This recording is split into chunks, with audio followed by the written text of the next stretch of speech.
말씀을 드렸습니다.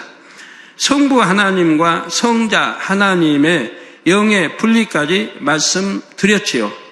이 시간에는 성령 하나님의 영의 분리를 말씀드리겠습니다. 성령 하나님도 본체와 분체가 계십니다. 성령 하나님은 삼위일체 하나님의 한 분으로 근본의 하나님으로부터 분리되신 분이지요. 아버지 하나님이나 주님처럼 독립된 개체로서 사람의 형상과 같은 영체도 입으셨습니다.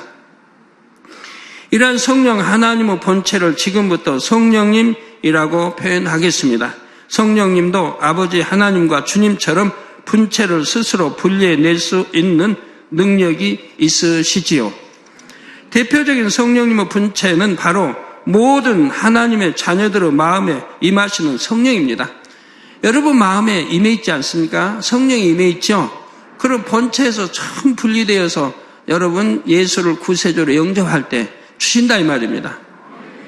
거기에다 여러분이 얼만큼 더 성령에 좀 충만한 불같이 기도하고 성결되어 가며 충만하냐에 따라서 그 강도가 다르죠. 근본 하나님의 본체이신 성령님이 영을 분리해내신 분체가 바로 성령입니다. 물론 우리가 성령을 높여 부를 때 성령님이라고 할 수도 있지요. 그런데 성경에 나오는 성령은 대부분이 성령님의 영, 곧 성령님의 분체임을 기억해 주시기 바랍니다.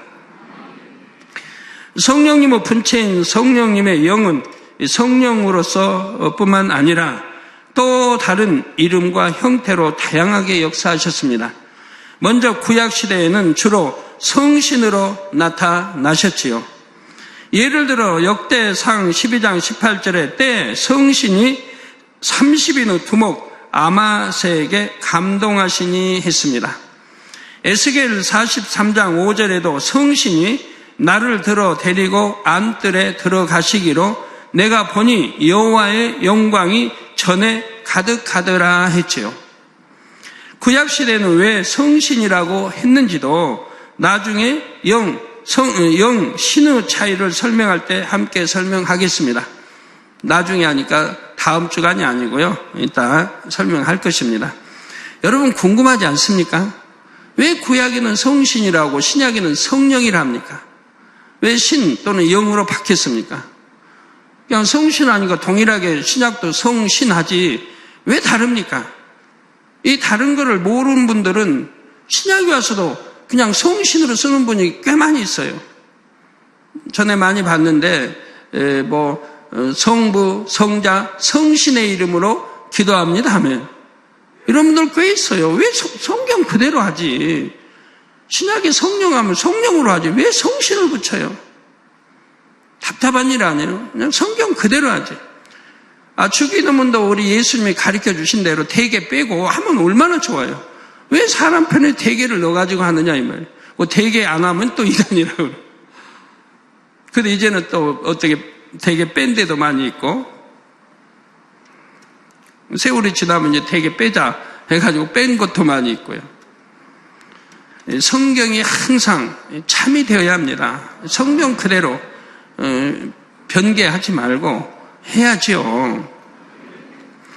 그리고 다 이유가 있는 것이라 이 말입니다. 성신 다르고 성령 다른 이유를 이따 여러분들 배우시게 될 거예요. 자, 성령님의 분체를 일컫는 또 다른 명칭으로는 요한복음 14장 26절 등에 나오는 보혜사, 요한복음 14장 17절의 진리의 영, 에스겔 36장 26절의 새 영, 즉 새로운 영, 갈라디아서 4장 6절에 아들의 영을 들 수가 있습니다. 어떤 분은 아들의 영은 그 아들 예수님의 영인가 보다. 그거 아닙니다. 하나님 아들의 영이라 이 말입니다.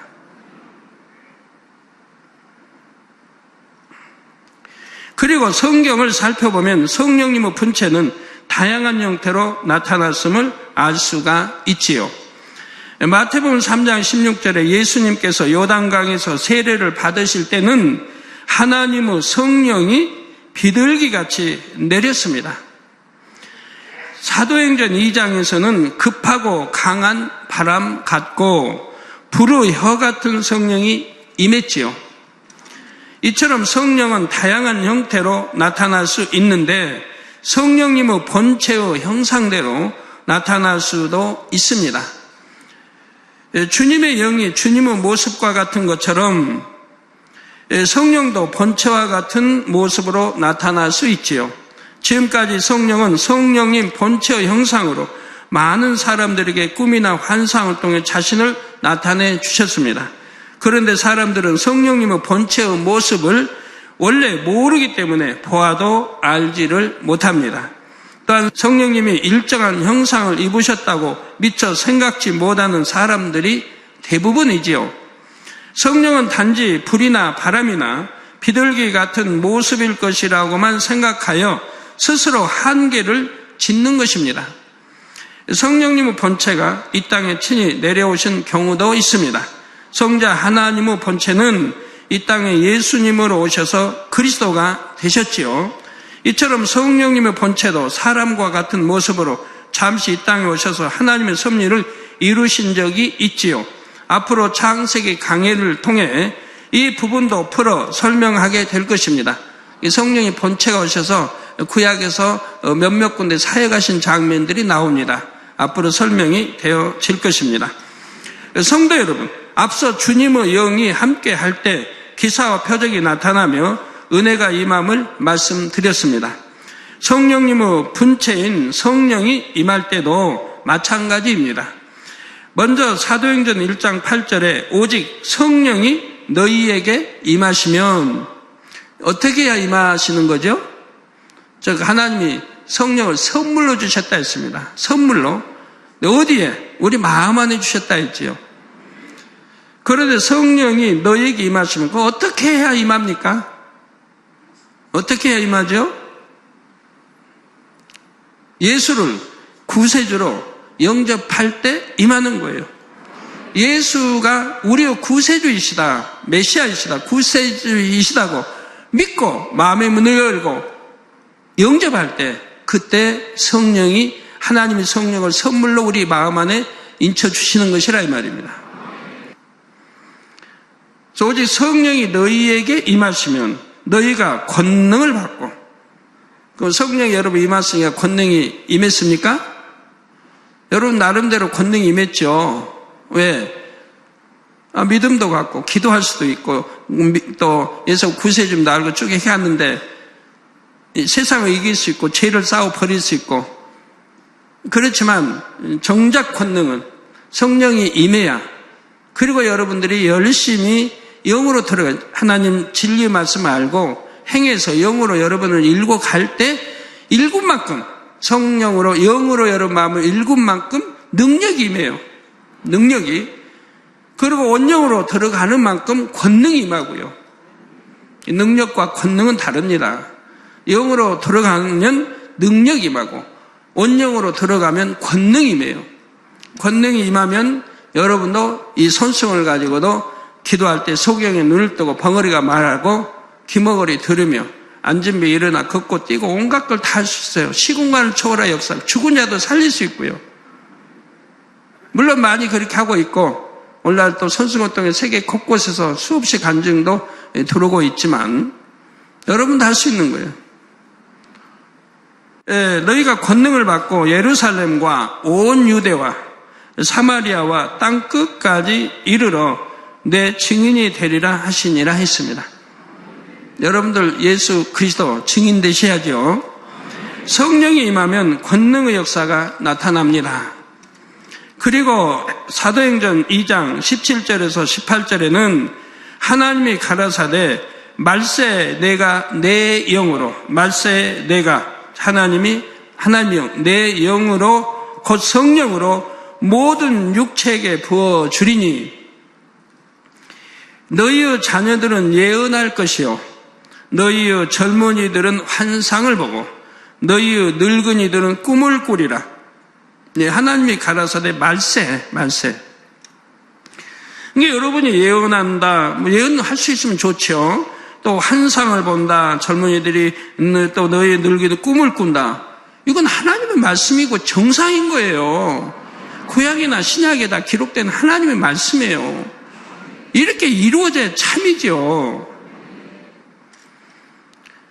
자, 그때 내가 내 영으로 내 남종과 여종들에게 부어주리니 저희가 예언할 것이라 했습니다. 이처럼 성령이 임하면 예언을 하고 환상을 보는 등 각종 신령한 은사도 나타나지요. 성령의 은사에 대해서는 고린도전서 12장에 더 자세히 나옵니다. 지혜의 말씀의 은사, 지식의 말씀의 은사, 믿음의 은사, 병 고치는 은사, 능력 행함의 은사, 예언의 은사, 영들 분별의 은사, 방언의 은사, 방언 통역의 은사 등이 있습니다. 그 외에도 사랑의 은사 또 여러 은사가 있고요. 그래서 여러분 지혜의 말씀 은사, 지식의 말씀 은사, 지식의 말씀 은사는 열심히 영 공부하고 들어가서 이렇게 하면 또 그런 은사는 받을 수 있는데 지혜의 말씀의 은사는 여러분 쉽게 되는 거 아니에요. 성령이 감동으로 여러분이 지식의 말씀의 은사를 통해 지혜의 말씀을 얻어야 됩니다. 그래서 설교자들은 특히 신방 다니고 하는 분들 또 설교자들은 특히 이 은사가 있어야 돼요. 예? 지식의 말씀의 은사도 있어야지만 지혜의 말씀의 은사가 있어야 된다 이 말입니다. 여러분 지식도 내가 많은 걸 보고 듣고 암기하고 익혀서 지식을 쌓을 수 있지만 여기 안에 활용되는 지혜는 또 다르지 않습니까? 근데 이 지혜의 말씀의 은사는 성령이 역사하셔야 돼, 내 안에. 내가 지식으로 무장된 말씀 안에 지혜와 명철과 모든 것들이 성령이 역사해서 하시는 거예요. 그러니까 될 수 있으면 하나님께 성령께 의존하셔야 돼요. 설교하시는 분들이 성령께 의존하려고 그래요. 내 지식 뭘로 하지 말고 성령에 의존하시는 습관을 들여야 돼요. 물론 성령이 임한다고 해서 이 모든 은사가 다 주어지는 것은 아닙니다. 합당한 마음, 그릇을 준비한 사람에게 성령님의 뜻대로 주시지요. 그런데 성령의 가장 중요한 역할은 하나님의 자녀들을 진리로 양육하는 것입니다. 요한복음 16장 13절 전반절에 예수님께서 진리의 성령이 오시면, 진리의 성령이 오시면 그가 너희를 모든 진리 가운데로 인도하시리니 라고 말씀하신 대로이지요. 성령님은 우리의 연약함을 아시고 성령을 우리 마음 가운데 보내주셨습니다. 하나님의 자녀들이 죄를 지을 때면 성령은 말할 수 없는 탄식으로 대신 아버지 하나님께 간구하시지요. 또한 하나님의 자녀들에게 늘 하나님의 뜻을 생각나게 하시고 하나님의 사랑을 깨닫게 해 주십니다. 그래서 믿음이 날로 성장하여 더 좋은 천국을 침노에 들어갈 수 있도록 끊임없이 도와주시지요. 이처럼 지극한 성령의 보살핌을 성도님들 모두 감사함으로 받으시기를 바랍니다. 미세한 성령의 음성이라도 귀 기울여 들으며 어떠한 성령의 주관에도 온전히 순종하시기 바랍니다. 성령의 음성을 듣는 법은 제가 전에 가르쳐 드렸습니다. 그 훈련 방법, 어떻게 내 생각인지 성령의 음성인지 분별하는 방법은 제가 예를 들어 전에 알려드렸어요. 그래서 이것이 성령의 음성이라고 이제 분별이 되면 이제 성령의 음성이 오면 무조건 순종해야 돼요. 그래야 갈수록 성령의 음성을 밝히 듣는 거예요. 그리하지 못하면 하나님 성령의 음성을 주셔도 못 듣는다. 불순종해버리면 못 듣는다 이 말이에요. 미세한 음성도 순종해가면 점점 더 밝히 이제 들을 수가 있게 되는 거예요. 어려운 게 하나도 아닌데 제가 전에 설명해 주셨는데 마음에 명심하여서 행하시면 그대로 다 되는 거예요, 여러분. 초신자도 성령의 음성을 듣는 거예요. 왜? 아직 영으로 진리 말씀으로 무장되어 있지 않기 때문에 밝히 듣진 못하지만 그래도 내가 순종해 가고 말씀에 순종해 가고 영사함에 들어가고 이렇게 하는 분들에게는 성령의 음성을 주실 때 순종해 가면 그분도 점점 밝히 들어서 성령의 인도를 받아 나가는 거예요. 내 마음에 금식이 오면 바로 순종하고 금식하고, 만약에 작전 기도가 하고, 누구를 구제하라고 마음에 주관이 왔으면 하고, 이렇게 순종해 갈 때 점점 밝히 들어가게 되는 거예요. 근데 순종하지 않으니까 듣지를 못하게 되는 거지요. 그래서 늘 성령의 충만함 가운데 천국 새 예루살렘까지 행복한 마음으로 전진할 수 있기를 주님의 이름으로 축원합니다. 사랑하는 성도 여러분, 이제부터는 삼위일체 하나님께서 분체로 사역하실 때 각각의 역할에 따른 호칭의 의미를 더 자세히 살펴보겠습니다. 삼위일체 하나님의 호칭들을 바로 아는 것은 매우 중요합니다. 삼위일체 하나님을 어떻게 부르느냐에 따라서 여러분과 하나님의 관계성이 달라지며 응답과 축복도 달라질 수 있기 때문입니다. 비유를 들어보겠습니다. 한 대기업의 회장님이 있다고 합시다. 그 기업에서 일하는 직원들은 이분을 회장님이라고 부를 것입니다. 그러나 이 회장님의 아들은 아버지라고 부를 수가 있죠. 이 회사에 다니는 직원이라 해도 그 아들, 회장님의 아들은 아버지라고 회장님을 부를 수가 있다 이 말입니다. 그런데 친아들이라도 아버지를 회장님이라고 부르는 것이 더 나은 경우도 있습니다. 그 아들도 아버지 회사에서 일하는 직원인데 회사의 공식 석상에서 아버지를 부를 일이 있다면 그때는 회장님이라고 불러야 하지요. 이해가 되시죠? 아이고, 내 아버지가 회장님인데, 아이고, 정식 회의 석상이나 공식 석상이나 그 회사에서 아버지 하면 되겠습니까? 당연히 회장님 해야 되는데, 아버지 한다면 참 민망할 일이죠. 자, 아버지라고 불러도 틀린 것은 아니지만, 공식 석상에서는 회장님이라고 불러야 합니다. 그런데 만일 이 회장님을 아저씨라고 부르는 사람이 있다고 합시다. 그 사람은 이 회장님에 대해 전혀 모르는 사람이라고 볼 수가 있습니다. 그러면 이 회장님은 자신을 회장님이라 부르는 회사 직원과 아버지라 부르는 아들과 아저씨라 부르는 사람 중에 누가 가장 마음에서 가깝게 느껴질까요? 바로 아버지라 부르는 아들이지요. 이처럼 호칭에 따라 관계의 친밀한 정도를 다르게 느낄 수 있는 것입니다. 또 한 가지 비유를 들어보겠습니다. 우리 교회에 온 지 얼마 안 되신 분이나 외부 교회에서 기도받으러 오신 분들 중에는 저를 목사님이라 부르는 경우도 있습니다. 세상에서 저를 알지 못하는 사람들은 회장님이라 부를 수도 있죠. 물론 그렇게 불린 적은 거의 없었고 아무리 저를 모르는 사람이라도 선생님이라고는 부르죠.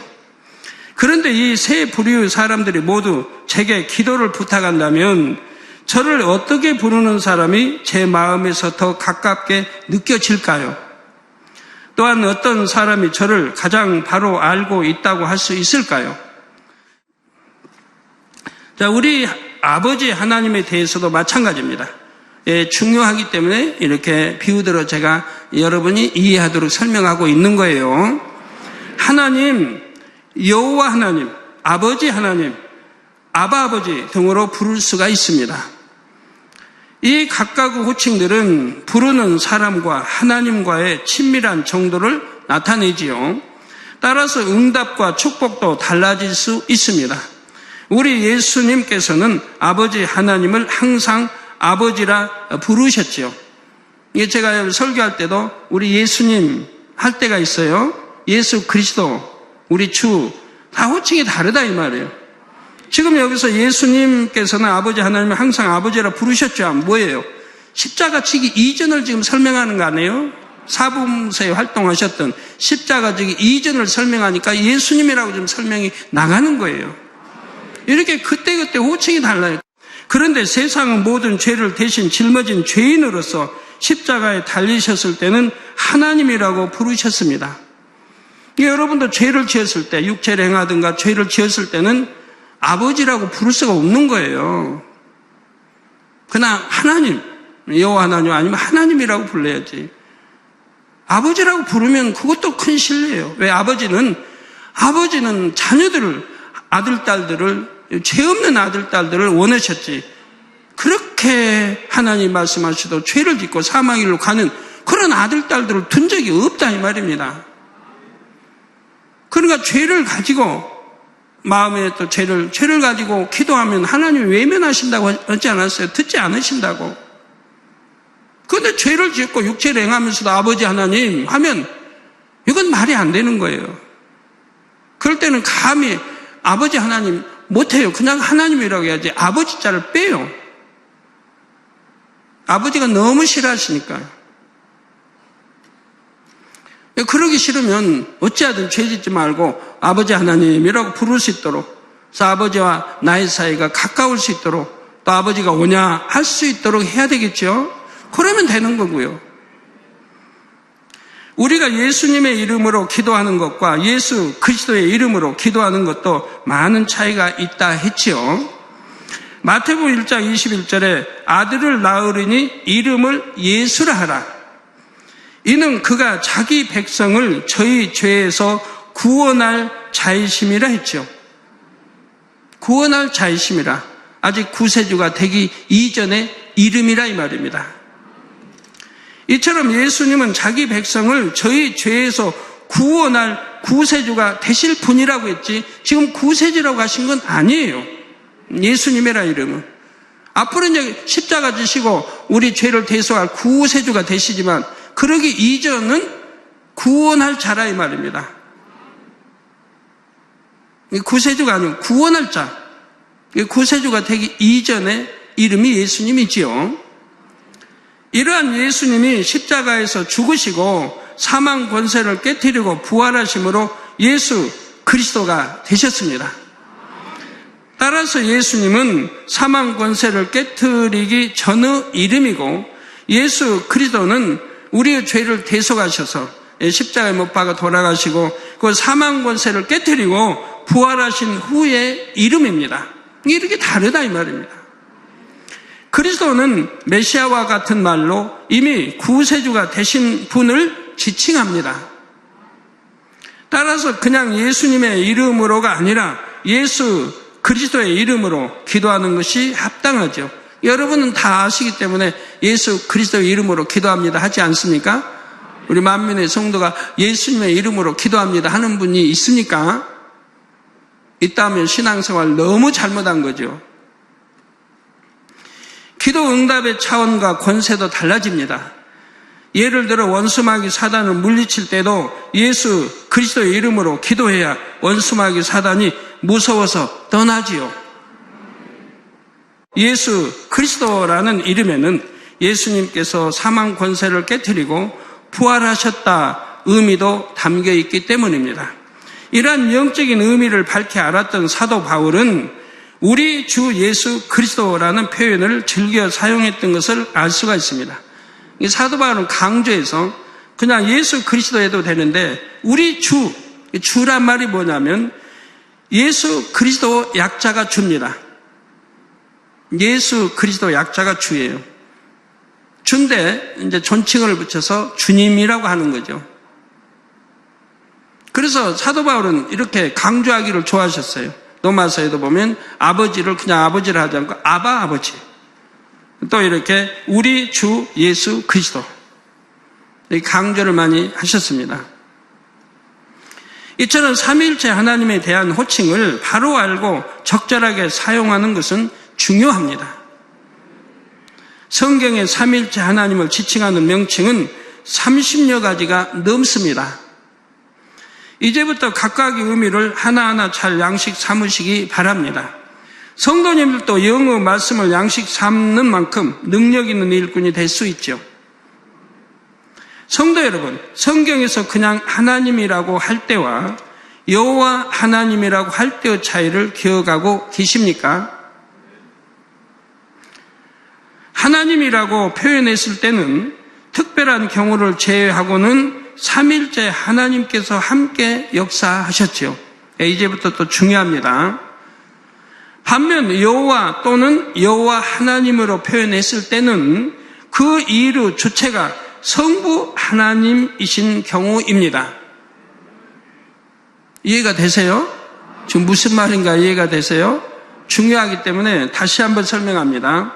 하나님이라고 할 때와 여호와 하나님이라고 할 때의 차이를 여러분들이 기억하셔야 됩니다. 하나님이라고 표현했을 때는 특별한 경우를 제외하고는, 특별한 경우도 있다 이 말이에요. 제외하고는 삼일째 하나님께서 함께 역사를 하셨다 이 말입니다. 즉 성부, 성자, 성령, 삼일째 하나님께서 함께 역사했을 때 하나님이라고 표현한다 이 말입니다.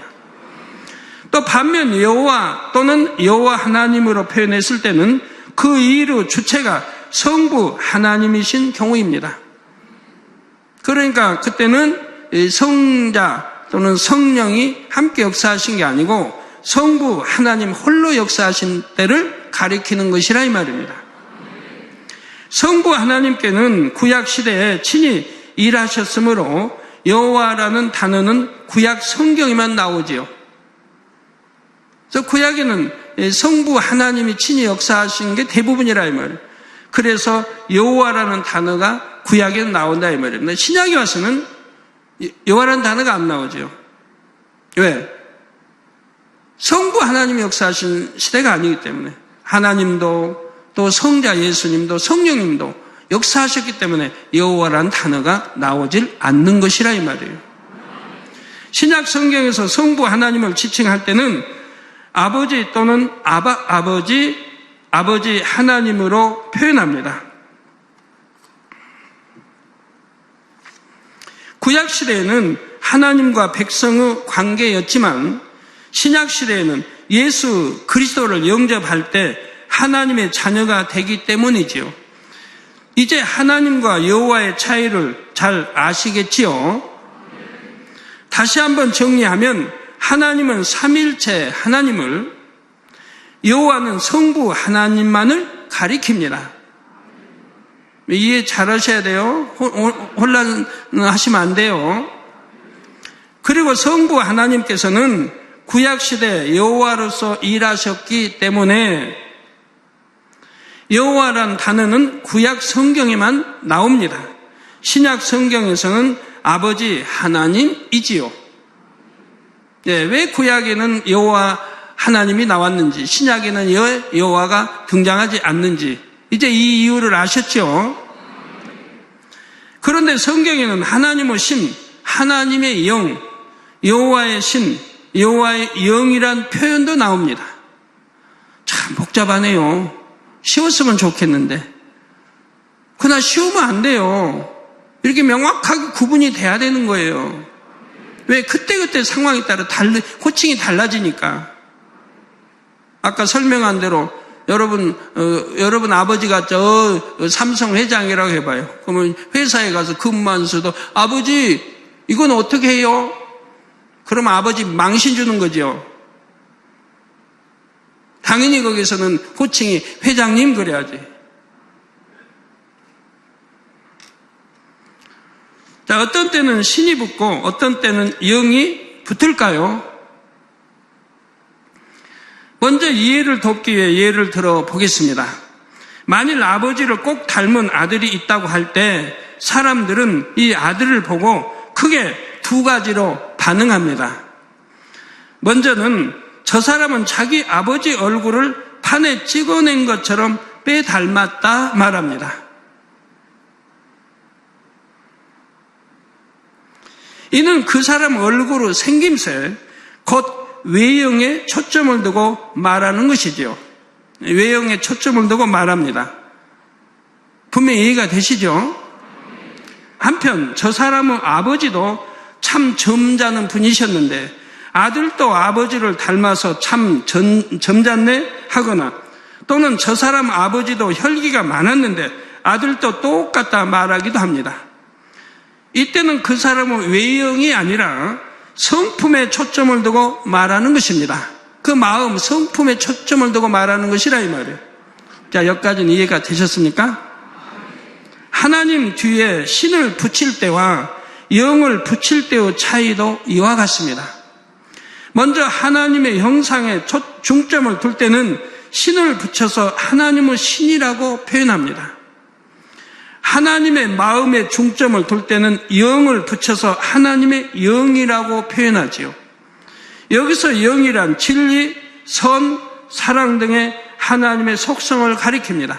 여러분이 이런 걸 정확히 명확히 알고 성경을 읽으시면 만약에 하나님을 신하면 내용이 앞뒤 읽으면 무엇인지, 하나님 영 하면 무엇인지가 바로 답이 나오게 되어 있는 거예요. 성경이 그냥 이해하기가 쉬워요. 정확하게. 모든 비진리를 총칭하는 육과 반대되는 의미에서의 영이죠. 즉 영원 불멸하는 어떤 존재로서의 영을 가리키는 것이 아닙니다. 다시 어려우니까 설명하겠습니다. 하나님의 마음을 중점을 둘 때는 영을 붙여서 하나님의 영이라고 표현한다 했습니다.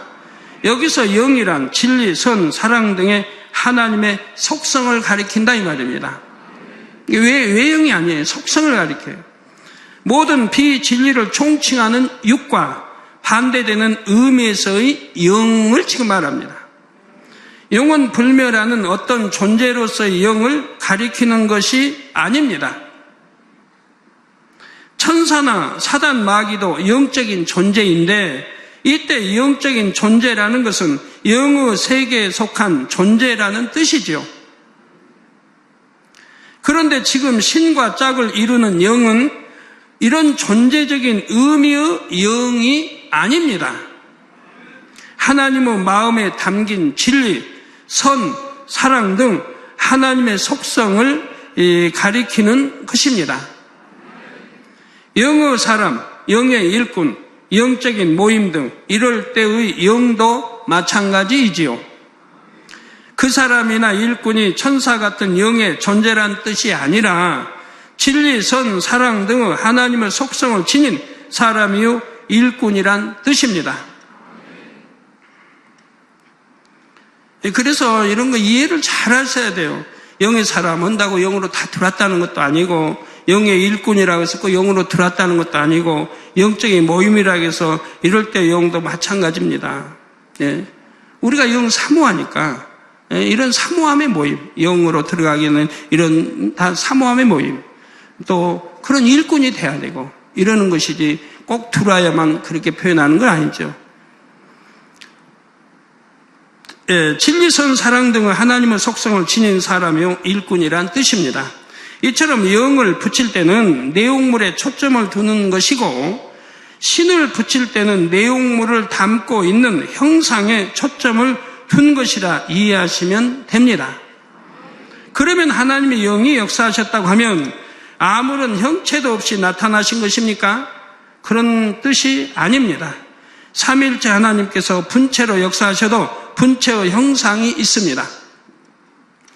그런데 그 역사를 받는 사람의 입장에서 분체의 형상에 초점을 두는 것이 아니라 분체로부터 느껴지는 마음에 초점을 둘 때 하나님의 영이라 표현한 것이지요. 반대로 하나님의 신도 마찬가지입니다. 하나님의 신이 역사하실 때 형체만 있고 마음이 없다는 뜻이 아닙니다. 다만 그 역사를 받은 사람의 입장에서 분체의 형상에 초점을 두어 표현한 것입니다. 모두 삼일체 하나님이시지만 보는 사람의 입장에서 어느 것에 초점을 두느냐에 따라 표현이 다른 것이지요.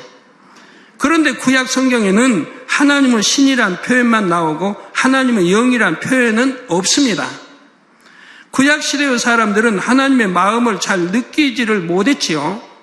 그래서 하나님의 역사를 받을 때도 하나님의 형상에 초점을 두어 표현했습니다. 구약 사람들은 하나님이 사랑이신지 몰랐어요. 그냥 두려운 하나님이죠. 그래서 욥도 하나님을 두려운 하나님으로 섬기지 않았습니까? 반대로 신약 시대의 사람들은 하나님의 마음을 느낄 수가 있지요. 예수 그리스도와 성령을 통해 아버지 하나님과 영으로 교통할 수 있는 길이 열렸기 때문입니다. 그래서 신약 성경에는 하나님의 영이란 표현만 나오고 하나님의 신이란 표현은 없습니다. 왜 그런지 이제 성경을 읽고 이걸 다 아시고 성경을 구약 신약 읽어 가시면 왜 여기는 신이, 왜 여기는 영이, 왜 구약에는 하나님이 영이란 말이 없는데 왜 신약에는 하나님이 영이란 말이 있고 하나님의 신은 없는지 이젠 다 이해가 되실 거 아닙니까? 주의 신과 주의 영, 성신과 성령도 이와 같은 맥락으로 이해하시면 됩니다. 이를 정리해보면 하나님은 삼일체 하나님을 종합적으로 지칭하되 여호와 주 성령은 삼일체 하나님 각각을 지칭하지요. 그리고 형상에 초점을 둔 구약시대에는 주로 신을 붙여서 여호와의 신, 주의 신, 성신이라 표현합니다. 마음에 초점을 두는 신약시대에는 영을 붙여서 주의 영, 성령이라 하고요. 여기서 왜 여호와의 영은 뺐을까요? 여호와란 표현은 오직 구약 성경에만 나온다고 앞서 말씀드렸습니다. 또한 구약 시대에는 주로 신을 붙이기에 여호와의 영이란 표현은 맞지를 않습니다. 그런데 이 원칙이 적용되지 않는 표현이 성경에 몇몇 있습니다. 거기에는 반드시 이유가 있는데 차후에 각각을 설명해 드리겠습니다. 너무 깊이 들어가면 복잡해지고 여기까지는 여러분들 잘 이해를 하셔야 됩니다. 쉽죠? 어렵죠? 이해가 되시면 쉽고 이해가 안 되시면 다시 들어보시기 바라요. 안 되면 2번, 3번, 4번 들어보시기 바라요. 그러면 이해가 되니까요. 그래서 이해가 잘 되셔야 다음이 또 쉽고 또 이런 걸 여러분이 아셔야 응답받는데도 기도하는데도 성경을 읽는데도 이해가 잘 되어지는 거예요. 그리고 영의 세계를 알아야 되고 깊이 있게 또 들어가셔야 되고요. 그래야 더 큰 능력으로 더 큰 권능으로 여러분들이 성령을 받으면 권능이 임한 것처럼 그렇게 임해 나갈 수가 있는 거고요. 세상 말로 알아야 면장한다고 영의 세계도 알아야 능력도 권능도 받을 수가 있습니다. 꼭 명심하셔서 이 좋은 때를 놓치지 마시기를 바랍니다. 들으신 말씀 생각하면서